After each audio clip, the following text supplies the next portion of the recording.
Quel est le véritable chemin des arts martiaux?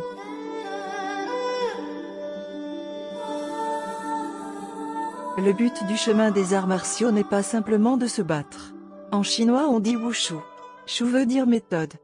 Et wu veut dire éviter de se battre. D'ailleurs c'est le sens originel même si aujourd'hui dans le dictionnaire on traduit souvent par militaire. Pour pouvoir éviter de se battre, il faut enlever la haine et la colère et résoudre les conflits. Qui est notre plus grand ennemi? Notre plus grand ennemi n'est pas notre adversaire, c'est notre propre ego.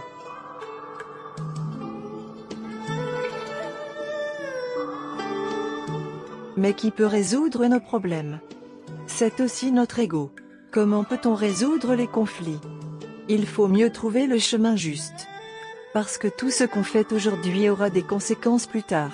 Il faut trouver un chemin de libération qui nous évite d'avoir des conflits. Attention, éviter les conflits ne veut pas dire appliquer la politique de l'autruche.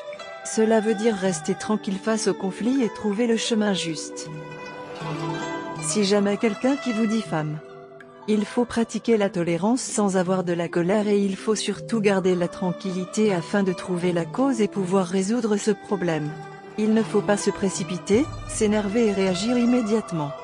Surtout il faut comprendre quelle est la première cause, quelle est l'origine de tous nos problèmes. Une fois que vous aurez découvert la cause de tous les soucis, vous romprez en même temps l'ignorance sans commencement. Si vous l'avez trouvé, je tiens à vous féliciter parce que vous êtes devenu un maître illuminé.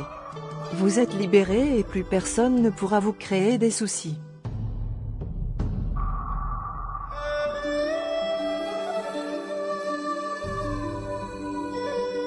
Ici je veux partager avec vous l'histoire d'un maître japonais qui s'appelait Takuan Sō. Il a eu un disciple très célèbre répondant au nom de Miyamoto Musashi. Ce dernier était très célèbre en tant que samouraï et maître du sabre et il avait connu ce moine pendant sa jeunesse. Mais un jour Miyamoto Musashi a rencontré de nouveau Takuan. Et il était content de revoir son ancien maître. Il lui a dit que son esprit n'était pas tranquille même s'il avait acquis une énorme notoriété et qu'il était respecté par tous. Le moine a dessiné un rond par terre et il a demandé à notre samouraï de se déplacer. Musashi a vu le rond et il a décidé de rentrer à son intérieur. Une fois à l'intérieur il a reçu un coup de bâton sur la tête. Notre samouraï est sorti à l'est du rond. À peine arrivé il a reçu un autre coup. Ensuite Musashi est allé à droite et à peine arrivé il a aussi reçu un coup. Il est allé au sud et il a reçu un coup. Ensuite il a essayé d'aller vers sud-est, le nord-est et il recevait à chaque fois un nouveau coup sur la tête. Dans notre vie c'est pareil. On est en France mais on pense qu'on peut vivre mieux aux États-Unis et on a envie d'y aller. Une fois là-bas, on pense que c'est mieux au Canada et on va au Canada. Une fois au Canada on pense qu'on peut gagner plus d'argent en Asie et on se précipite là-bas. Quand on est dans la montagne, on pense que la montagne d'à côté est plus belle et plus haute et on va là-bas. En réalité, dans notre vie nous sommes sans arrêt à la recherche du confort et de la tranquillité. Finalement, on perd notre vie à courir dans tous les sens et on n'est jamais tranquille. On est comme le samouraï Miyamoto Musashi. Vous comprenez maintenant pourquoi le moine Takuan a frappé autant de fois Musashi? Ces coups étaient l'émanation même de la miséricorde. Dans le bouddhisme Chan, zen au Japon, il y a un dicton, dès que tu ouvres la bouche tu te trompes. Dès que tu as une pensée, ce n'est pas juste. Ce dicton a vraiment beaucoup de sens, parce que notre pensée et notre parole viennent de notre ignorance. Quelle est cette ignorance? Je vous laisse le découvrir par vous-même. Sinon vous pouvez venir à notre association, Association du Vrai Cœur, et nous vous l'expliquerons en détail. À la fin, je souhaite citer le passage d'un sutra. Dans le sutra Buzingu Jianjing, le Bouddha a dit, Sariputra, le vrai sens de la vie, le plus profond, c'est le premier sens. Ce premier sens, c'est celui qui est capable de créer des êtres ordinaires qui soient différents les uns des autres. Ce premier sens, c'est le Tathagata Garbha. Le Tathagata Garbha est le corps du Dharma. Sariputra, ce corps du Dharma a été maculé de souillures aussi innombrables que les grains de sable que renferme le Gange. Depuis le non-commencement jusqu'au monde actuel, les souillures en nombre infini continuent d'entacher le corps du Dharma. Elles sont pareilles au flux et au reflux perpétuel des vagues, naissant et mourant sans cesse. Ainsi, c'est telles des vagues que sont définis les êtres ordinaires.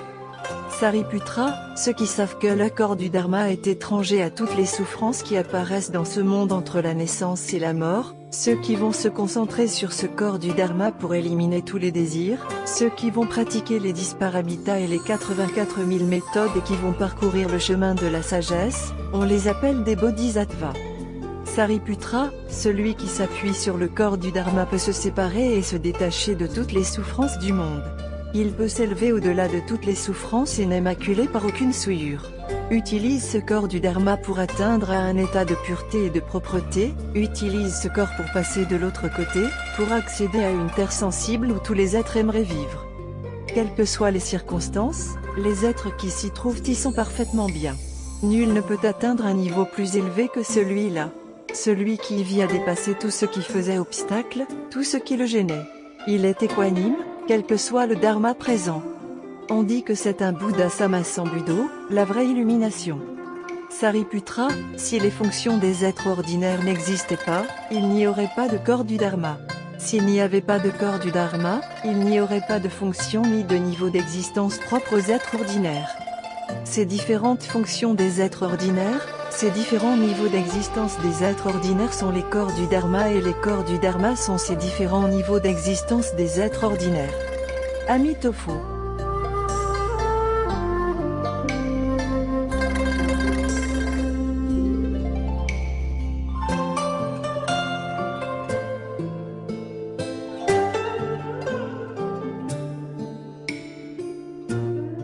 Association du vrai cœur.